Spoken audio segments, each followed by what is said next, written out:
Hello everyone. आज हम discussion करेंगे इंडिया के सबसे बड़े रिटेलर एवेन्यू सुपरमार्ट या डी मार्ट के ऊपर। तो अपॉर्चुनिटी के एंगल से कुछ डिस्कशन नहीं होगा इस वीडियो में, मतलब कोई ऐसा ग्रोथ कहीं से निकल के आ रही हो या वैल्यूएशन रिलेटिंग का स्कोप हो, ऐसा कुछ नहीं है। तो अगर आप उस पॉइंट से देख रहे हो तो उसको स्किप कर दो, क्योंकि नॉर्मल हम बिजनेस डिस्कस करेंगे कंपनी का। मैंने एक्चुअली अभी कुछ टाइम पहले थोड़ा सा स्टडी किया इस कंपनी को, जस्ट देखने के लिए कि क्विक कॉमर्स के आने के बाद इनका बिजनेस मॉडल कैसे चेंज हुआ है, कंपनी क्या क्या नई चीजें ट्राई कर रही है। उस पार्ट को मेन हम फोकस में रखेंगे और थोड़ा सा Q3 का रिजल्ट डिस्कस करेंगे। तो स्टार्ट करते हैं। डीमार्ट का आई बिलीव आपको पता ही होगा, जो ग्रेट इन्वेस्टर है इंडिया के राधा किशन दमानी, इन्होंने इस बिजनेस को स्टार्ट किया था। इन्होंने काफ़ी ज़्यादा रिसर्च वगैरह करने के बाद यूएस की जो वो वॉलमार्ट है, उसको उससे इंस्पिरेशन लेके इन्होंने इंडिया में इस कंपनी को स्टार्ट किया था। अब डीमार्ट का जो डीएनए है ना, वो बिल्कुल अपोजिट है जो जनरली हम जिन कंपनीज पे फोकस करते हैं। जैसे हमारा होता है कि अगर हमने किसी बिजनेस को देखा, स्टडी किया और उसके पास में पोटेंशियल अच्छा है, मार्केट का पोटेंशियल अच्छा है, इंडस्ट्री में ग्रोथ अच्छी है, तो हमारा फोकस होता है कि उस कंपनी को काफ़ी फास्ट एक्सपेंशन करना चाहिए। यानी ज़्यादा से ज़्यादा फैक्ट्रीज ओपन करे, नई दुकानें लगाए, ज़्यादा ऑफिसेज खोले, ज़्यादा एम्प्लॉयज़ को हायर करे, मतलब एग्रेसिव एक्सपेंशन, जल्दी मार्केट शेयर गेन करे।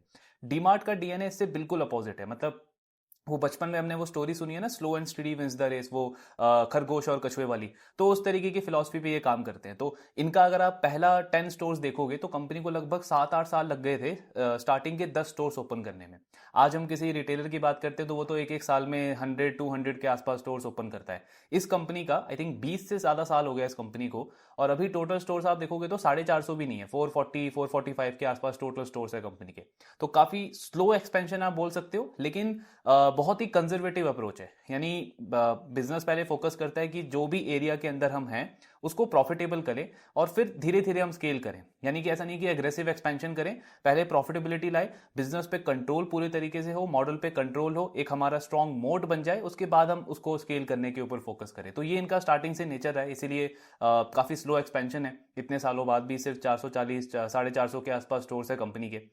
देन दूसरा, और कंपनी क्या करती है कि मतलब उस प्रॉपर्टी पे पूरा कंट्रोल करने के लिए इनका जो एक्सपेंशन है ना, वो होता है, मतलब कंपनी खुद ओन करती है वो पूरा प्रॉपर्टी, लैंड वगैरह, बिल्डिंग वगैरह। जैसे कुछ होटल कंपनीज में हम पहले देखते थे, जो पुराना मॉडल था होटल कंपनीज का, उसी तरीके से जनरली तो रिटेलर्स क्या करते हैं कि रेंट पे लेके स्टोर को फटाफट स्टोर ओपनिंग करते हैं। अब इनका है कि हमको पूरा कंट्रोल चाहिए, क्योंकि वो जो फिक्स कॉस्ट एलिमेंट है ना, रेंटल कॉस्ट, उसको ये हटाना चाहते हैं पिक्चर से, ताकि स्टोर के ऊपर पूरा हमारा कंट्रोल आ जाए और कल को अगर इकोनॉमी में कुछ प्रॉब्लम होता है तो वो रेंटल कॉस्ट हमको हिट ना करे स्टोर लेवल प्रॉफिटेबिलिटी के ऊपर। तो वो इनका अप्रोच रहता है। इसीलिए भी कंपनी का जो एक्सपेंशन है वो स्लो होता है, क्योंकि आपका हर एक दुकान खोलने के लिए जो कॉस्ट है वो थोड़ी सी बढ़ जाती है एज कंपेयर टू जो बाकी रिटेलर्स हैं, क्योंकि उनको रेंट पे लेना है तो वो फास्ट स्टोर एक्सपेंशन कर सकते हैं। तो इस तरीके की कंजर्वेटिव अप्रोच है। क्लस्टर बेस्ड एक्सपेंशन इनका हमेशा रहा है फोकस। मतलब कि पहले एक एरिया में अपना पूरा स्ट्रॉन्ग वहाँ पे प्रेजेंस बिल्ड करती है, फिर कंपनी दूसरे एरिया के अंदर जाती है। जैसे काइंड ऑफ बाजार स्टाइल वाला मॉडल आप बोल सकते हो कि ईस्टर्न रीजन में है तो वो बंगाल के ऊपर, आसाम के ऊपर ज़्यादा फोकस कर रहे हैं, उड़ीसा के ऊपर ज़्यादा फोकस कर रहे हैं, और फिर धीरे धीरे जो आपका नॉर्दर्न बेल्ट है, वेस्टर्न बेल्ट है, वहाँ पे वो फोकस करेंगे। उस तरीके की स्ट्रैटेजी है इनका। अगर आप देखोगे 450 स्टोर जो हैं, उसमें से 200 के आसपास स्टोर्स तो सिर्फ दो स्टेट के अंदर है, एक महाराष्ट्र, दूसरा गुजरात। और काफ़ी सारे ऐसे स्टेट्स हैं जहाँ पे आपको दिखेगा हार्डली 3-4-5 के आसपास स्टोर्स है। ये यूपी के अंदर तो इन्होंने जस्ट अभी एंटर किया, आई थिंक पहला स्टोर ओपन किया इन्होंने आगरा में। तो क्लस्टर बेस्ड एक्सपेंशन पे फोकस रहता है, धीरे धीरे एक एरिया को कैप्चर करते हैं, फिर कंपनी दूसरे स्टेट के अंदर एंटर करती है, दूसरे ज्योग्राफी के अंदर एंटर करती है। तो इस तरीके का इनका बिजनेस मॉडल है। रेवेन्यू मिक्स आप देखोगे तो मेन जो 60% रेवेन्यू है लगभग इनका वो एफएमसीजी प्रोडक्ट से आता है, फूड प्रोडक्ट जिसको हम बोलते हैं, फ्रूट हो गया, वेजिटेबल हो गया, डेयरी आइटम्स हो गए, ये सारे प्रोडक्ट। बाकी का 20 से 25% रेवेन्यू इनका होम केयर, पर्सनल केयर से आता है, एंड 15% के आसपास रेवेन्यू कंपनी का जो आपके ये प्लास्टिक प्रोडक्ट्स होते हैं, गारमेंट्स वगैरह हो गए, जिनमें थोड़े से मार्जिन अच्छे होते हैं, उन उस सेगमेंट से आता है। तो ये कंपनी का रेवेन्यू सेगमेंट है। बिजनेस मॉडल हमने समझ लिया। अब इस कंपनी को लास्ट 3-4 ईयर से अगर आप देखोगे तो सबसे बड़ा चैलेंज क्या आ रहा है, तो बड़ा चैलेंज है इनके लिए क्विक कॉमर्स। क्विक कॉमर्स जैसे ब्लिंकिट हो गया, इंस्टामार्ट हो गया, बिग बास्केट हो गया, ये सारे प्लेयर्स कोविड के बाद जहाँ पे लोगों का जो परचेजिंग पैटर्न है वो बिल्कुल चेंज हुआ है, उसकी वजह से इस कंपनी में काफ़ी सारे चैलेंजेस आए हैं। तो एक तो हालांकि जो खराब परसेप्शन है थोड़ा सा कि जो डीमार्ट की ग्रोथ है वो बिल्कुल ही खत्म हो गई है या आगे जाके बिल्कुल खत्म हो जाएगी इन कंपनीज की वजह से। ऐसा नहीं है, क्योंकि आप जो डेटा कंपेयर कर रहे हो ना, प्री कोविड या पोस्ट कोविड अभी वाला जो नंबर आ रहे हैं कंपनी के, वो आई मीन उसमें हमको एक और चीज देखना पड़ेगा कि कंपनी का बेस बहुत बढ़ गया है। कोविड से पहले और अभी जो कंपनी का बेस है ना, उसमें 4 टाइम का डिफरेंस है। तो अगर आपका ओवरऑल रेवेन्यू बेस ही 4x बढ़ गया कोविड प्री कोविड के कंपैरिजन में, तो ग्रोथ तो ऑब्वियसली आपकी थोड़ी सी कम हो ही जाएगी, मॉडरेट हो जाएगी। पहले कंपनी 25-30% पे ग्रो करती थी, अब आप देखोगे तो 15 से 20% के रेट पे ग्रो करते हैं। तो वो जो ग्रोथ मॉडरेट हुई है, एक तो बड़ा रीजन उसका ये भी है कि बेस बहुत बढ़ गया है, ये बिल्कुल नेचुरल सा रीजन है। दूसरा, मैनेजमेंट ने खुद भी एक्सेप्ट किया है कि ये ई कॉमर्स की क्विक कॉमर्स की वजह से हमारा जो ग्रोथ है वो थोड़ा सा मॉडरेट हो गया है। स्पेशली जो आपके मेट्रो सिटीज हैं, टियर 1 सिटीज हैं, जहाँ की जो टॉप पॉपुलेशन है वो काफी बिजी है। वहाँ पे लाइफस्टाइल काफी बिजी है लोगों का। मतलब इतना टाइम नहीं है लोगों के पास में कि एक एक घंटा 1.5-1.5 घंटा पूरा वो डीमार्ट के स्टोर के अंदर स्पेंड करेंगे, शॉपिंग करेंगे, फिर जाके घर पे आएंगे। तो टाइम की कमी है, उनके लिए टाइम प्रायोरिटी है एज कंपेयर टू जो डिस्काउंट वगैरह उनको डीमार्ट में मिलता है। तो वो जो पॉपुलेशन है वो आपका क्विक कॉमर्स की तरफ शिफ्ट हो गया, और मैनेजमेंट ने बिल्कुल ही एक्सेप्ट किया है कि इससे हमारा 1 से 2% का जो एसएसजी है ना, यानी पुराने स्टोर में जो ग्रोथ आती थी, वो 1 से 2% हमारा उससे इंपैक्ट हो गया है।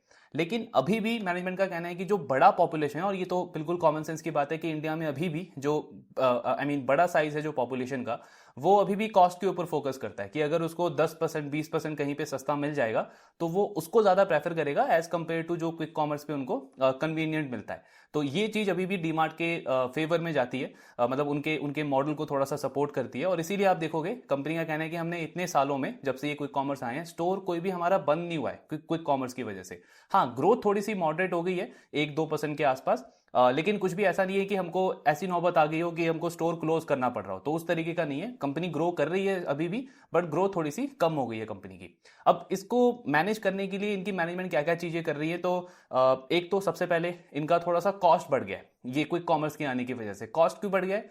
क्योंकि इन्होंने ये देखा है कि लोगों का शॉपिंग एक्सपीरियंस जो है ना, वो अब बेटर करना पड़ेगा, क्योंकि लोगों के पास में अब एक अल्टरनेट आ गया है। पहले तो क्या था, क्विक कॉमर्स है नहीं, तो लोगों को थक हार के डीमार्ट में आना ही पड़ेगा क्योंकि डिस्काउंट भी मिलेगा। तो आपके पास में एम्प्लॉयज भी कम होते थे, बिलिंग में टाइम काफ़ी ज़्यादा लगता था, कई सारे जो शेल्फ्स हैं वो आपके खाली होते थे, क्योंकि आप वेट करते थे जब एक बार वो वॉल्यूम में हमको ऑर्डर करना होगा, तब हम वो सारा आइटम बल्क में मंगाएंगे। तो इस तरीके की चीज़ें थी। अब क्योंकि पास एक अल्टरनेट, कंज्यूमर के पास में एक अल्टरनेट है, तो इनको क्या करना पड़ा है कि कॉस्ट अपनी इंक्रीज करनी पड़ी है। यानी कि हर एक स्टोर में जो इनके एम्प्लॉयज वगैरह होते हैं, स्टाफ वगैरह होते हैं, वो नंबर इन्होंने बढ़ा दिया है या बढ़ाना पड़ा है, ताकि लोगों का बिलिंग टाइम थोड़ा सा बच जाए। दूसरा, आपके वो जो एम्प्टी शेल्फ्स पहले आप वेट करते थे, अब ये ज़्यादा वॉल्यूम में ऑर्डर करके रखते हैं, तो वहाँ पे भी थोड़ा सा कॉस्ट आपका बढ़ गया है। वीकेंड पे पहले बहुत ज़्यादा रश होता था, बहुत ज़्यादा क्राउड होता था, तो पहले तो वही था कि चलता है क्योंकि लोगों के पास में ऑप्शन नहीं है। अब उसको मैनेज करने के लिए और अच्छा एक्सपीरियंस देने के लिए इन्होंने और ज़्यादा स्टाफ वगैरह, सिस्टम वगैरह वहाँ पे बनाया है। प्लस कुछ स्टोर्स में आई थिंक इन्होंने वो जो आपके ready to eat food items होते हैं वो भी सर्व करना स्टार्ट किया है, जस्ट थोड़ा कस्टमर का जो एक्सपीरियंस है वो बेटर हो उस स्टोर के अंदर। तो इन सारी चीज़ों की वजह से इनका खर्चा बढ़ गया है। इसीलिए आप देखोगे डीमार्ट के जो मार्जिन, ऑपरेटिंग प्रॉफिट मार्जिन पहले 8 से 8.5-9% के बीच में होते थे, अब 7.5-8% के बीच में है। पैट मार्जिन भी आप देखोगे कंपनी का पहले 5.5-6% होता था, अब 4.5-5% के बीच में। तो 1% का हिट आया कंपनी के मार्जिन के अंदर, ऑपरेटिंग प्रॉफिट और पैट मार्जिन के अंदर। एंड इतनी बड़ी कंपनी के लिए ये 1% का जो मार्जिन हिट है ये काफी बड़ा है, ये नए प्लेयर्स के आने की वजह से हुआ है। तो एक तो ये चीज कर रहे हैं। दूसरा, कंपनी क्या कर रही है, सो इन्होंने एक डीमार्ट रेडी करके एक इनका प्लेटफॉर्म है, ऑनलाइन प्लेटफॉर्म है। लेकिन ये जो डीमार्ट रेडी है, इनकी मैनेजमेंट का कहना है कि ये क्विक कॉमर्स के साथ में compete करने के लिए नहीं आया है। क्योंकि क्विक कॉमर्स क्या है कि आपको इंस्टेंट चीजें प्रोवाइड करता है, मतलब जो भी आपकी नीड है उसको फास्ट डिलीवर करता है। तो इनका कहना है हमारा मेन वो मोट नहीं है। डीमार्ट का जो मेन मोट है, जो मेन इनका स्ट्रॉन्ग पॉइंट है, वो है वैल्यू, कि लोगों को पैसा बचा के देता है, कम पैसे में वो ज्यादा परचेजिंग कर सकते हैं। तो अगर ये इसको छोड़ करके क्विक कॉमर्स में compete करने लग जाएंगे, यानी उनका जो टेक है, जो ऐप है, जो राइडर वाला जो उनका इंफ्रा है, उस पर अगर compete करने जाएंगे, तो आप अपने वीक पॉइंट को छोड़ करके उनके स्ट्रॉन्ग पॉइंट पे जा रहे हो, तो मतलब आपके लिए वो एक नेगेटिव चीज हो गई। तो कंपनी कह रही है जो डीमार्ट रेडी है, ये हम इस चीज को एक्सेप्ट कर रहे हैं कि लोगों का जो शॉपिंग का बिहेवियर है वो चेंज हो चुका है, लोग ऑनलाइन शॉपिंग करना पसंद करते हैं। तो उसको एक्सेप्ट करते हुए हमने ये ऑनलाइन प्लेटफॉर्म लॉन्च किया, और ये आई थिंक इन्होंने बहुत पहले 2016-17 में लॉन्च कर दिया था, जब क्विक कॉमर्स इतना पॉपुलर हुआ भी नहीं था। लेकिन उसका वही है कि स्केल ये बहुत स्लो करते हैं। इनका फोकस होता है कि पहले उसको एक मॉडल क्रैक कर लिया जाए, प्रॉफिटेबल बना लिया जाए, फिर हम उसको स्केल अप करने को देखेंगे। तो बीच में तो इन्होंने आई थिंक 25 से 30 सिटीज के अंदर इसको एंटर कर दिया था। ये जो इनका डीमार्ट रेडी वाला प्लेटफॉर्म है, इसमें ये भी ऑप्शन देते थे कि कस्टमर जो है वो ऑर्डर करके मतलब स्टोर पे आके पिकअप भी कर सकता है, हम भी डिलीवर कर सकते हैं, वो भी पिकअप कर सकता है। लेकिन क्योंकि अभी वो ट्राई टेस्ट वाले मोड में चल रहे हैं ये, तो इन्होंने अभी रिसेंटली आई थिंक 200 के आसपास जो सेंटर्स है ना उसको बंद कर दिया है। 25-30 सिटी में ये पहले पहुंच गए थे, अब उसको कम करके आई थिंक 18-20 सिटी में आ गए हैं, यानी प्रेजेंस अपनी कम कर दी। क्योंकि इनका कहना है कि हमने ये चीज आइडेंटिफाई करा कि जब कस्टमर ऑनलाइन ऑर्डर करता है ना, तो वो ये प्रेफर नहीं करता कि मुझे जा करके पिकअप करना है। ऑनलाइन ऑर्डर करने का मतलब है कस्टमर चाहता है कि आप उसको डोर स्टेप डिलीवरी प्रोवाइड करो। तो वहां पे इनके काफी सारे कॉस्ट जो है वो अननेसेसरी बढ़ रहा था, मैन पावर कॉस्ट हो गया, वेयर हाउस कॉस्ट हो गया। तो लगभग 230 के आसपास सेंटर्स इन्होंने बंद करे हैं। अब ये 20 सिटीज के आसपास इनकी प्रेजेंस है जहां पे ये डीमार्ट रेडी को सर्विस दे रहे हैं, और फोकस है अब इनका डोर स्टेप डिलीवरी के ऊपर। कंपनी यहाँ पे वो 10 मिनट, 15 मिनट, 20 मिनट डिलीवरी पे टारगेट नहीं कर रही, क्योंकि वो तो वही क्विक कॉमर्स से कंपटीशन हो गया, आपका कॉस्ट फिर और ज्यादा बढ़ जाएगा। इनका टारगेट है कि कम कॉस्ट में, मतलब वही सेम जो डीमार्ट का स्ट्रॉन्ग पॉइंट है, सस्ता देना, डिस्काउंट में देना, उसको प्रोवाइड करते हुए हम कितना फास्ट कस्टमर को जो है वो सामान डिलीवर कर सकते हैं। तो अभी इनका जो मैनेजमेंट का प्लान चल रहा है कि 6 आवर डिलीवरी जो है उसको ये टारगेट कर रहे हैं, यानी विद इन 6 आवर कस्टमर को हम डोर स्टेप डिलीवर करके आए।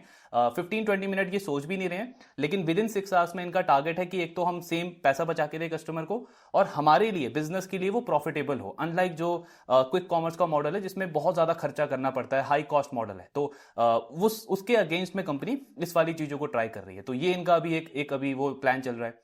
तीसरा, कंपनी का कहना है कि क्विक कॉमर्स से अगर हमको compete करना है ना, तो उसका जो रियल काउंटर है वो ये ऑनलाइन मॉडल नहीं है। उसका जो एग्जैक्ट रियल काउंटर है वो है हमारा डीमार्ट का फिजिकल स्टोर। अब फिजिकल स्टोर कैसे मतलब इनको हेल्प करता है क्विक कॉमर्स से compete करने में, तो कंपनी ने, इनकी मैनेजमेंट ने खुद इस चीज को एक्सेप्ट किया कि पिछले कुछ सालों में एक जो पार्ट है जहां पे हम एक तरीके से फेल हुए या और ज्यादा बेटर कर सकते थे, वो है स्टोर एक्सपेंशन। सो ये खुद एक्सेप्ट कर रहे हैं कि स्टोर एक्सपेंशन हमारा स्लो रहा है। इनका कहना है आज के टाइम पे ना हमारा लगभग 600 के आसपास स्टोर्स होने चाहिए एक्चुअली में, लेकिन हम हैं लगभग 450 के आसपास। तो स्टोर एक्सपेंशन हमारा स्लो रहा है, लेकिन अब ये फोकस कर रहे हैं कि स्टोर थोड़ा सा फास्ट हम ओपन करेंगे।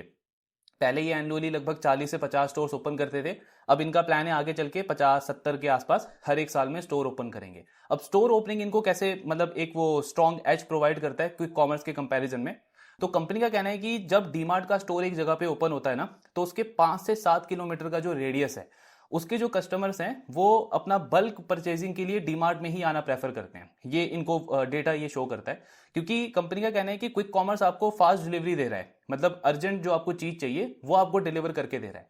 लेकिन जो मिडिल क्लास कस्टमर है इंडिया का, आज भी जिसकी पॉपुलेशन ज्यादा है, जिनका मेन टारगेट ही यही होता है कि हर एक जो हम राशन खरीद रहे हैं महीने का 1 बार 2 बार, उसमें हमारा ज्यादा से ज्यादा पैसा बचे। तो डीमार्ट का कहना है कि वो इंडिया में आज भी डीमार्ट ही उनको प्रोवाइड करके दे रहा है।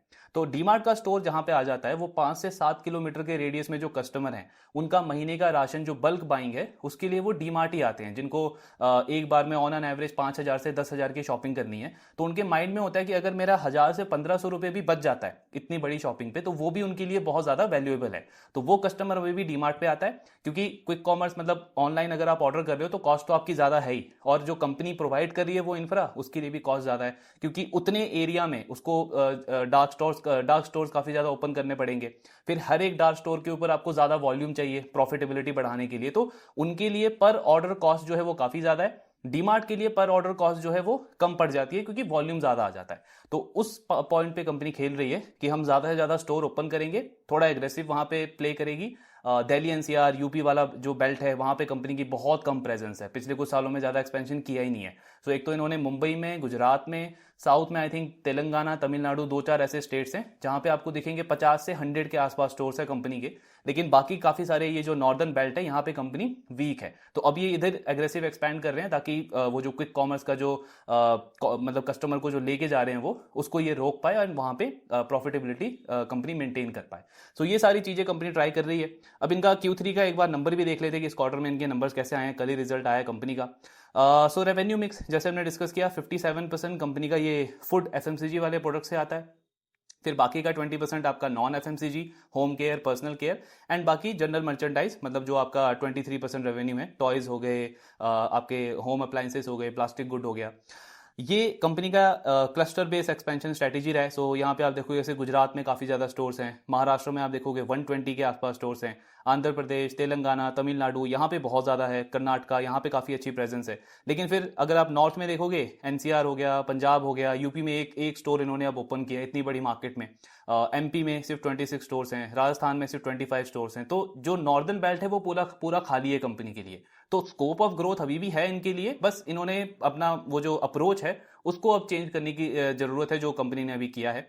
देन डीमार्ट रेडी, जैसे हमने डिस्कस किया पहले 25 सिटीज तक पहुंच गए थे ये, अब इसको कम करके इन्होंने 19 सिटीज में कर दिया है। तो वही ट्राई एंड टेस्ट इस पे चल रहा है कंपनी का। ये वाली कंपनी जो है ना डीमार्ट रेडी, ये अभी भी लॉस में है, पर मैनेजमेंट का कहना है कि इसमें अभी प्रॉफिटेबिलिटी पे सोचना भी नहीं चाहिए, क्योंकि वही जो इनका डीएनए है कि पहले एक मॉडल क्रैक करना है, उसको स्केलेबल बनाना है, यूनिट इकोनॉमिक्स बनानी है, फिर उसके बाद उसको फास्ट हम एक्सपैंड करने को देखेंगे। तो अभी कंपनी प्रॉफिट के बारे में नहीं सोच रही है। एक अच्छी चीज ये हुई है कि पहले के कंपैरिजन में इसके लॉसेस कम हुए हैं, तो उन सारी चीजों पे मैनेजमेंट अभी काम कर रहा है। फिर स्टोर आप देखोगे तो 27 स्टोर्स इन्होंने ओपन किए हैं अभी लास्ट 9 मंथ्स के अंदर। 442 के आसपास स्टोर्स हो गए कंपनी के। फाइनेंशियल्स अगर हम देखें तो जैसे एसएसजी कंपनी ने बोला कि लगभग 1 से 2% हमारा एसएसजी है जो है वो मॉडरेट हुआ है ये क्विक कॉमर्स की वजह से, वो आपको नंबर्स में भी दिख रहा है। देन इस क्वार्टर का अगर हम देखें तो रेवेन्यू कंपनी का लगभग Q1Q कंपेयर करोगे अगर आप Q3 of Q3 last year, सो लगभग 13% के आसपास की रेवेन्यू ग्रोथ है। प्रॉफिट ग्रोथ अच्छा आया है, ऑपरेटिंग लेवरेज मिला है, 18% की पैट ग्रोथ है। और इबिटा मार्जिन भी कंपनी के लास्ट ईयर के Q3 के कंपैरिजन में थोड़े से इंप्रूव हुए हैं। पिछले साल 7.5% का मार्जिन था, इस बार 8% से अच्छे मार्जिन आए हैं कंपनी के। सो ओवरऑल ठीक ठाक नंबर्स हैं Q3 के। लेकिन वही मेन पॉइंट हमको देखना पड़ेगा कि जो इनकी स्ट्रैटेजी है कि एग्रेसिव स्टोर एक्सपैंड करेंगे। अच्छा, इसमें भी एक और चैलेंज आ रहा है इनको। इनका कहना है कि स्टोर एक्सपेंशन थोड़ा सा हमारे लिए मतलब इसलिए भी डिफिकल्ट हो गया था पिछले कुछ टाइम में, क्योंकि जो आपकी लैंड की कॉस्ट है वो काफी बढ़ गई है, 25-30% वो इंक्रीज हो गया है। तो पर स्टोर जो आपका कैपेक्स है वो भी बढ़ जाता है उसकी वजह से। तो ये सारे चैलेंजेस हैं, लेकिन अभी मैनेजमेंट उसको काफी सारे चीजें ट्राई कर रही है। डीमार्ट रेडी का जो मॉडल है उसको क्रैक करने की कोशिश कर रही है, और मेन फोकस है कि स्टोर एक्सपेंशन बढ़ाया जाए ताकि वो जो क्विक कॉमर्स वाला कस्टमर है, क्योंकि अल्टीमेटली आप देखोगे तो कस्टमर को अभी भी कॉस्ट कॉन्शियस तो है ही। अगर उसको सस्ता मिलेगा और उसके घर के पास में अगर उसका डीमार्ट का स्टोर है तो उसमें वो ये प्रेफर नहीं करेगा कि मैं ऑनलाइन ऑर्डर करूं। हाँ, जो कुछ ऐसी चीजें हैं जो इंस्टेंटली चाहिए उसके लिए तो वो रहेगा, लेकिन बड़ा जो बल्क परचेजिंग है उसके लिए प्रेफरेंस हमेशा से डीमार्ट ही रहेगा। बट वो स्टोर एक्सपेंशन हमको देखना पड़ेगा, डीमार्ट कितना फास्ट कर पाता है, क्या मार्जिन पे और ड्रैग आता है, ये सारी चीजें ट्रैक करेंगे। बाकी यही डिस्कशन था, और अभी इस वीक से Q3 के रिजल्ट्स आने स्टार्ट हो जाएंगे हमारे वॉचलिस्ट कंपनी के, उनको भी डिस्कस करेंगे। आपके जो डाउट्स हैं शेयर करते रहिए। Thank you very much.